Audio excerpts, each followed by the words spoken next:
There we go. Today we're talking about the sealed roof deck.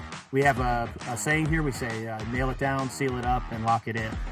This is the roof decking, right? And so typically what we would do is when the roof is installed by the framers, you'll nail it down to the trusses or the rafters, right? What we want to do is we want to make sure that that roof deck is nailed with the right nails, the right fasteners, and the right pattern. Ring shank nail. Feel the little ridges on that? Yep. So with the fortified roof, we recommend nailing a 4-inch on center. So every 4 inches, you're going to want to have a nail. The next thing we want to do is seal it up. There's a couple of different ways to seal it up. One of my favorite ways is to use a tape.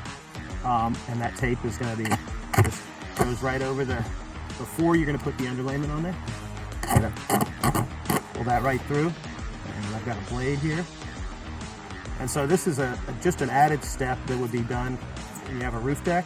It's also really important that it be rolled in order to wet it, right? So you want to really apply that pressure, nice and smooth. Okay, and then after that, we would then put the underlayment on. So you've got a heavier duty felt paper and then a button cap. We also have a nailing pattern that's involved in this. So we'll start, and then you're going to do 12 inches on center.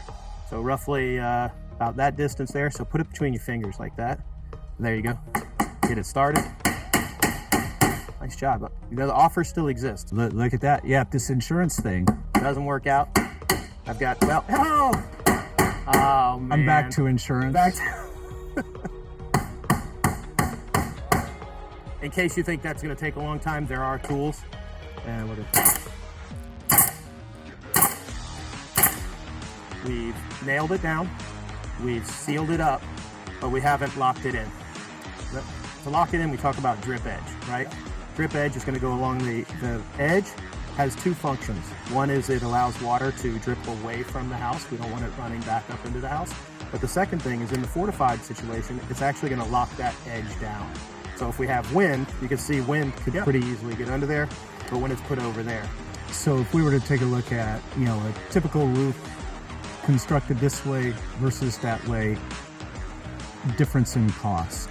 I've heard different numbers tossed around. 10% is the kind of the number, but there are, it really varies based upon the geographic location and the contractor and things like that.